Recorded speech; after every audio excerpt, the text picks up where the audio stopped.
Welcome to the November the 7th pre-taping of It Happened in Grand Prairie. As we bring you the history of our city and some of the people that are making history today and some that have made wonderful history for us in the past. This is our history tape number 407, and we are very honored today.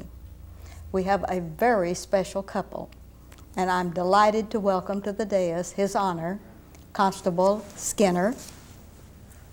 Constable Skinner, it's wonderful to have you with us today, and you have certainly brought an asset with you, your beautiful wife, Colleen. Colleen, welcome to the set also. Thank you. We're just so glad to have you with us. And I'll get a little bit more informal, and I may slip up and instead of saying Your Honor and Your Majesty and all of this and call you Roma Skinner to your face, but that'll be wonderful. We're going to begin this history. It's a sort of this is your life and etc. I'd like for you to look out into your camera and tell us about the real Roma Skinner, where you were born, and the name of your parents, and then we're going to get a little bit more personal details about you, if you're allowed to tell us that, as a wonderful law enforcement officer for a lot of Dallas County. Well, I'd be glad to. I was born September the 16th, 1952, at Florence Nightingale, which is part of Baylor Hospital. Yes. I think I was born about 7 o'clock in the morning. My mother's name was Elsie, and my father's Her name... maiden name, please. Her maiden name was Moody. All right. She was part of the Moody family that lived up and settled around North Dallas, Baltimore Lake area. All right. And Your dad's full name? his name was Buster Skinner. And middle name was Hilvin, and he was born actually in Mesquite, Texas in 1918. Okay, and where were you born? In Dallas, Texas, Florence Nightingale. Did you have any brothers or sisters? I had, and I have, all four of my brothers and sisters. All right. Sonia, Teresa, Mary, and Dwayne, my little brother. All right, and are they in the Metroplex area? Yes, all my siblings are in the Metroplex. That is great. That's wonderful. And born at Florence Nightingale and growing up in the area, where did you attend elementary school? My elementary school, I started in Irving, in the Irving School District. All right. Prior to that, we lived what was south of Grand Prairie, actually where the lake is now, off Camp Wisdom. They had a couple of dairies down there, and I had an uncle, my dad's uncle, actually my dad's older brother, I'm sorry, worked there, and as a young child, that's where we lived. And prior to starting school, we moved over off Shady Grove, just over in the Irving area, and I attended Irving schools. Irving schools, all right. And from first grade on through elementary, were there favorite subjects, favorite teachers, someone that really inspired you to hang in there and be a good student? Yes, I had a teacher, and her name was Mrs. Denton. I believe it was in the 6th grade, and she took a lot of interest in a lot of the students. Yes. And my favorite activity was drawing airplanes. I guess a lot of young boys do that. Yes. But I liked aircraft, and she kind of promoted that and helped me along. All right. And then and going on up into school, where did you attend high school? Thomas Jefferson High School in Dallas. We'd moved to that area, over in the Walnut Hill area. And after that, I had started my life actually as an electrician. All right. You know, my dad had a friend that had an electrical company, and out of school I went into that and attained my electrical license, and did that for several years. We'll know how to get the lights fixed the next time we need an emergency. Okay. That's right. That is wonderful. And after being an electrician, did you change your mind, or what happened to Roma next? Well, what happened is I had a very good friend who one day had told me that he was going to go to a meeting at the Dallas Sheriff's Office, and he was going to be a reserve officer there. And he asked me if I would go also. And I said, well, I don't know if I've got time. And about a week later, he showed up and said, it's tonight, you need to go with me. It's the reserve meeting. And I said, well, okay. So I went. And what it was the application to be a reserve deputy sheriff here in Dallas County. And I filled out an application like my friend, and we left. Many weeks later, we were notified that we'd been accepted. How wonderful. And at school. What year was this? I believe it was 1976. All right, okay. And we were accepted, and to show up at the academy. And the academy was over on Hard Rock Road here in Grand Prairie. Yes. That's when they had the academy out there. Yes. And so I attended the academy, and I became a deputy sheriff for Dallas County. Yes.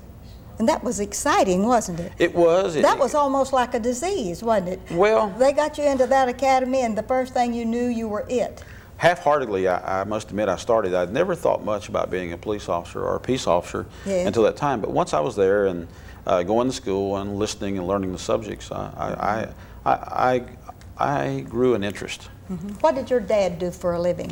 My dad was basically a house painter. He was a contractor, did remodeling of homes and businesses. So you didn't follow in his footsteps, but you branched off and became an electrician, and now? I helped my dad in the summer on the painting, and when you're young and you're helping, you're doing all the sanding and things like that, and I didn't want to follow that too closely. Yes, that's real hard, hot work. Always in the summer out of school, yes, it was hard. Great. Well, and being at the academy, what was the most exciting thing that kept piquing your interest? Was it, what was the drawing card there? For me, at that time, it was the emphasis on helping people, and it was a job you could do where you really felt like you were doing something that was good and right for people, and that you really could personally make a difference, and it was pretty rewarding. Yes. And how long did you remain as a deputy in that capacity before you really got serious with it for money? Were you an electrician all the time you were doing this and making funds? Yeah, pretty much. What had happened is the sheriff's office had a substation in 4 corners of the county, one of the substations being at the city of Coppell, when Coppell was a very small city, about population of 2,500. But they give a lot of tickets when you speed through there. I don't recall all that. Yes. But as a working in the sheriff's office, become familiar with those folks out there at Coppell, and at that time they asked me if I would like a full-time job. And I've been doing this for several years, and I thought, well, that would be a change. Yes. That would be a change. And I accepted that position and become a full-time officer. Peace officer. Right. And did that and enjoyed it quite a bit. Yes. And that was, did you move to Coppell, or were you still residing near Thomas Jefferson? What I had done at Coppell, we had a business person there who owned a grocery store. And he also had property in Grand Prairie. And during that time, you know, back in the 70s, police officers did not make very much money. Exactly. And he had some property in Grand Prairie, and I had decided to open a business, and with this location in Grand Prairie, which was on Marshall Street, and it was a service station. It had been closed for quite a while. It was near the intersection of Marshall and Virginia, and I, part-time from the Coppell, I remodeled it and started a little business. Yes, because you knew carpenter work from your dad, and you knew electrical work. You could do all that good stuff. That's wonderful. Worked out pretty well. So I had a little grocery store there, and I called it Roma's Grocery and Gas. All right. And that was my move to Grand Prairie. Your first entrepreneurial ownership of a business on your very own. Right. A lot of hours. Yes. But I got to meet a lot of wonderful people in Grand Prairie who people had lived in Grand Prairie all their life, and got to meet them every morning. They'd come by for coffee, and got to know a lot of people and a lot about Grand Prairie. And of course, I was living in Grand Prairie by that time, having the business there. And what I did is I slowly phased out of law enforcement at that time, gave my notice, and did my store full time. All right. I'm going to leave you right here for a moment. You're at Roma's Grocery and Gasoline Station on Marshall in Virginia. But now let's get to Colleen. Colleen, we've got to get you caught up just a little bit. Why don't you look out into your camera and give us sort of your history, your parents' name, where you were born, and a little bit, we'll ask you a little bit more about your education in a minute. All right. I, too, was born in Dallas at Florence Nightingale Hospital, so maybe it was fate. It was fate. My parents were Earl and Carol Doolin, and they lived out in, well, they lived in Dallas when I was born, but and I your was... mother's maiden name? Carol Borland. Borland. Yes. Okay. All right. And I was raised near Athens, Texas, in Anderson County on a 350-acre ranch. Yes. So I had the best of both worlds. I had the city and I had the ranch as an upbringing. So. Did you have any brothers or sisters? No, I was an only child, and I was my dad's hired hand around the ranch. Oh, and you were a favorite, of course, being the only child. And grew up in what area when you were in elementary school? In elementary school, I went to Stafford Spring Elementary School. It doesn't exist anymore. All right. They bulldozed it in Tennessee Colony, Texas. Tennessee Colony, Texas. Near the Isn't that a prison. historical happening? That is wonderful. Do you have any favorite teachers that inspired you in Tennessee Colony? Yes, I did. I want to say that Eddie Lou Helou was a favorite teacher that inspired me and inspires me today because she's battling cancer. Yes. Here, she moved to the Metroplex and is battling cancer, and I just want to say that courageous woman inspired me so much and continues to inspire me. That is wonderful. That is great. And from elementary school, what happened to Colleen? Did you stay in that area, or did you move away, and if so, where? Well, I went to two high schools actually, Cayuga High School, which was Stafford Springs High School, and then transferred to Athens High School, where I graduated. Okay. Graduated from Athens High School. We have a Miss Texas that came from Athens in that area, so that's pretty women come from that country. That's what they say. Pretty women and big hair. Yeah, yes, that's wonderful. All right, and after graduating from high school at Athens, what happened to the real Colleen then? Well, I went on to college, the University of Texas at Austin, All right. in journalism. I have a Bachelor of Journalism. All right. And I also went to North Texas State University at the time and have a Master of Journalism. Okay. And do you have a continuing education program after that, or shall we get more into, let's stop at the college level and talk a little bit about that. What made you choose journalism as a favorite subject? There must have been something that piqued your interest along the way. Who was the mentor that helped you in that direction? I have to say it was my mother. She was such an inspiration to me. She had edited a magazine when she was younger, and she recognized that I had some talent in putting words together. All right. So she encouraged me to go on and be a member of the annual staff in journalism, and I went on to work with the Daily Texan at the University of Texas at Austin. Oh, and that was an experience, wasn't it? Well, yes, it was. Oh, yes. It was wonderful. And what were your duties and assignments there? I worked on the copy desk, and I worked at writing features. I'll never forget the time that I tackled going down and talking to Darrell Royal. Oh, how wonderful. And you did get to do an interview with Darrell Royal. Yes, I did. Oh, that is great. Well, when you were working on your master's at North Texas, what motivated you to do that? Did you want to teach, or did you just want to become more skilled, or did you want to become the editor of a newspaper? What was the motivating factor there? Well, actually it was to improve my skills. I thought that getting a Master of Journalism would help me in improving the skills at writing and editing, and I just wanted to work for a newspaper at that point. Okay. I was also a graduate teaching fellow. I taught 2 courses a semester for the 4 semesters I was there, and I wrote a thesis. Oh, that is wonderful. That just sounds like such an exciting adventure. And here you are, the baby of the family, no brothers or sisters, and you have a special person that was a mentor, and your mom that was a super mentor as far as journalism was concerned. Yes, but I also want to say that my dad was also a tremendous inspiration to me. In fact, when I was young, a young teen, I asked him, I said, Daddy, what is the attribute of mine that you think of when you think of me? Mm-hmm. And I've expected my father to say something like, oh, honey, your pretty eyes, or your pretty hair, yes, or your personality. And you know what he said to me? What did he say? He said, your physical strength.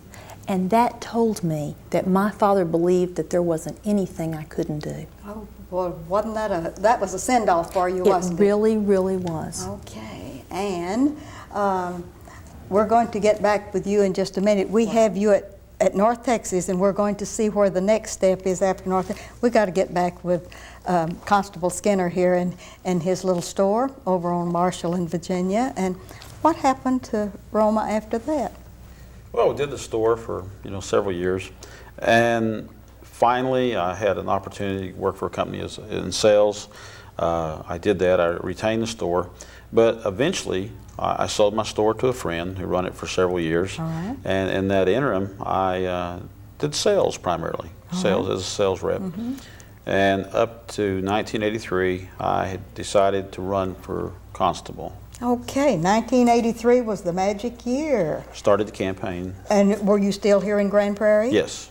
In Grand Prairie, and you decided you wanted to be the constable of what precinct district of Dallas County?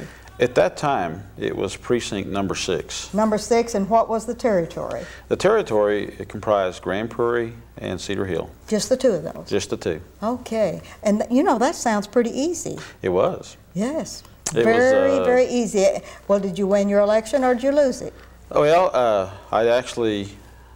I'd run before in 1980 and did not win. All right, let's put down 1980 as the magic year. I've had one of those years too, so. Well, yeah, But you got your feet wet on it. Got my feet wet, learned a lot, and after an election, not being successful in an election doesn't mean you're good, bad, or you didn't get your word out or whatever. It's a learning lesson. Yes. And I think if you learn from that, and which I sit back and you go, okay, I understand this now. Yeah, I'll do better next time. Yeah, do better.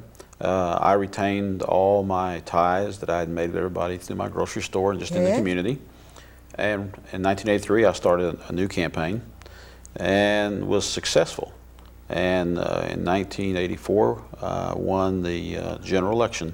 All right. In 1984. Okay. And that meant you were it in Grand Prairie and Cedar Hill as far as the constableship is concerned. Okay, what did you do? Well, I was the first elected Republican anything. Well, where was your office? I had an office at 630 West Main Street. All right. Which we still have an office there today. All right. It's on Main Street where Dalworth splits there. And we had a small room there.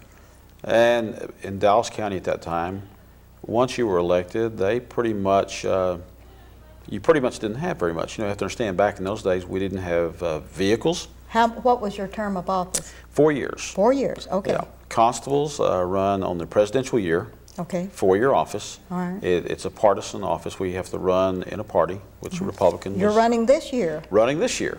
Yes. Running this year. This is my this term here. When I finish this term, I'm about to be elected to because I have no opponent this year. Now that's a blessing. Oh, it's a real blessing. It's easy on everyone because the elections they're kind of like revolutions. Yes. But instead of bullets, they're with ballots. Yes. But they make you just as tired, and there's victors Yes, and they there's do. losers. But If you'd have marched on the army. exactly. This term will give me 20 years as constable for the citizens and the taxpayers of Grand Prairie and the enlarged new district. All right. Now you did have Grand Prairie and Cedar Hill, and now all of a sudden it's expanded. And don't you go all the way to Mesquite? Well, or almost to Mesquite? The first term was from 84 to 88, and before the term was over, on the previous census they redrew the precinct, and the precinct was expanded to take in not only Grand Prairie, Cedar Hill, but added on Duncanville, DeSoto, and Lancaster and Wilmer, Texas. Oh my, that is a geographic territory second to none in Dallas County, right? By itself. That was in 88. All right. And then we were fortunate enough in 92 they redrew the district again. Right. And this time we picked up everything east of the Trinity River and went all the way up to the city limits of Garland, picking up Mesquite, Sunnyvale, Combine, Balch Springs, Sigleville, and part of the city of Dallas, over where the big town shopping center is, Yes. the Buckner's Orphans Home. I actually have Eastville Junior College in the district. So the district has now 400,000 plus people. Yes. In one constable. How many miles? Don't know the exact miles. I would say, I know it's long distance from Grand Prairie to Combine. They call them on the phone. Yes, it is. Yes, it is. That is something else. And how many assistants do you have as a constable? We have, in deputies, we have sworn deputies. We have, I believe, around 35 paid deputies. We have probably 20 unpaid reservist type deputies, and I believe we have 18 non-sworn personnel, with an office in Grand Prairie, with an office in Lancaster, and an office in Mesquite. 3 offices to maintain, and all of this paperwork and all of these wonderful, I think it is just magnificent. And you with no opponent this time, I'm going to have to applaud for that, taking up that much territory, and there was not one person to file against you, and I think that is a real commendation to a young man that has been a wonderful constable. Well, it's been a pleasure, and Okay. this has been a job where we've actually been able to help a lot of people and Well, see results. I'm going to let you rest for a moment now that you're ahead of the game and Okay. you're almost elected again to another 4-year term. But let's get back to Colleen. We left Colleen at North Texas, that when it was North Texas State University, I believe, and finally finished her master's. And then what happened to Colleen? Were you working or anything during this time? Yes, I was. You had jobs? I had worked for the Temple Daily Telegram All right. when I first got out of the University of Texas at Austin with All my right. bachelor's degree. All right. And I went to work in Louisville, down here at the Louisville News Advertiser it was then, part of the Okay. Denton Record Chronicle, All right. while I was getting my master's degree. But then when I started teaching, as a graduate teaching fellow, I didn't have time to do anything with that and my casework. So that's what I did. And then after that? After I graduated from North Texas, the first thing I did was take the LSAT, the Law School Admissions Test. Oh, you did. You were braver than Dick Tracy. I did. Braver or more foolhardy than Dick Yes. Tracy. All right, tell us about that. Well, I studied with a gentleman down the hall from me at the apartment complex where I lived at the time. We kind of became study buddies. His wife would bring us lemonade and cookies while we were Yes. puzzling over these problems. Yes. All right. And we went down and took the LSAT at SMU, and to my very great astonishment, I made in the 92nd percentile. And I was never so astonished in my entire life. I mean, I'd studied hard, but I never expected that, and I knew I'd get into a really good school. Yes. However, I thought, I'm going to get into such a good school that I'm going to need some money. And I decided to work in journalism for 2 more years and save as much money as I could to go to school. And you worked where? I went from Denton, Texas to Jackson, Mississippi, Yes. and worked for the Jackson Daily News, but Yeah. it's now become defunct, I'm afraid, and eaten up by the Jackson Clarion Ledger. Yes. But we worked for the Daily News for a year, and then I got a better job at the State Times in Baton Rouge, Louisiana. Okay, you're moving back toward Texas. That's Moved a great. little back toward Texas. I Yes. loved Louisiana. And you saved enough money, and then where did you go to school? I did. I saved enough money and went to Cornell Law School, Cornell Law School. where Yes. I was a member of the Cornell Law Review and was an article editor and on the board of editors of the review. You know, with your journalism and your law interest, you ought to become the next woman president of the United States. Don't you think we can work on that, Roma, or are you going to let her do that? She does what she pleases. She does it. What do you do now, Colleen? Well, when I first got out of law school, I was an assistant district attorney with Dallas County for 13 years. Yes. And worked about 200 jury trials. But when the constable and I got married, Yes. he said it's not right that we should both be on the No. county payroll. Yes. And why don't you go out on your own? So I had a lawyer I knew that had wanted me to go into business, and so we formed Doolin and Wheat and are now have our own law firm. Isn't that great? And tell me how you got here today, and to thank that wonderful judge that let you out of the cage today. I want to thank Judge Craig Fowler. He was so nice and understanding. I told him I had an appointment I had to make. I was in trial today, and he excused me to come today, and we reset the trial to continue another time. And we just know you're going to win that case when you go back, but I'm going to leave you here. How did you meet this wonderful young lady? And Well- y'all have been married how long? Gosh, I don't remember. It's been so long now. Can you remember? I don't remember anything you don't remember. We don't remember much since we got married. Yeah. But I tell you, we met 7 years ago. You might know every year I have an annual barbecue in Grand Prairie. Yes. And we have it at the cafeteria at South Grand Prairie High School. This year is my 17th annual barbecue. Well, 7 years ago, I met Miss Colleen there. Yes. She showed up for the food.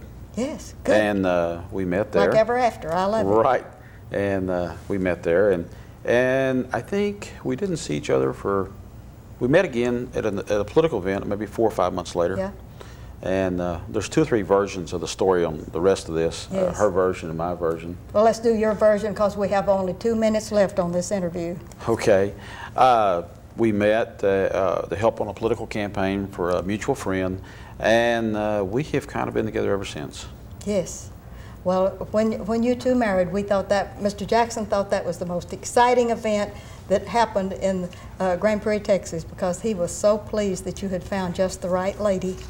I did. And you're still living in Grand Prairie, Texas. Yes. You're still the constable, even though you go all the way from Mesquite to Lancaster, Cedar Hill, Grand Prairie, and a little bit of Dallas. In 1 minute, I'd like for you to look out and encourage young people how to act and what to do and to stay out of your way, because they don't want to be arrested by you. Oh gosh, no. I would encourage all boys and girls, however old you are, wherever you go to school, is first of all, mind your mother and father. And if you do that, and you do as your teachers show you, and you try to do well, the rest of the world will be really easy for you, and you'll make life nice for a lot of other people. I would encourage you strongly to make the best possible grades you can and form an idea of what you want to do in the future, something that will help you and your family and others too, where we can all be proud of you, especially your mom and dad and all your relatives. And we all live in this world, and I hope the best for all of you. But the main thing, be nice to people, be courteous and be respectful, and if you do that, good things will come to you. It has been so wonderful. If you can do a 30-second something, look out, Colleen, and talk to the girls. Stay in school and follow your ambition and do what you know is right, because you have to live with yourself. And when you can live with yourself and look up to yourself, then others will look up to you too. It's so wonderful to have you two on the set today, and I want to thank you for sharing your lives with us and becoming a real history tape number 409. That almost sounds like an engine, doesn't it? Engine 409. Thank you all for the interview, and this is Ruthie Jackson reminding you that history is as we live and do. And you can go ahead and kiss her. You said you was going to kiss her on television. There you go.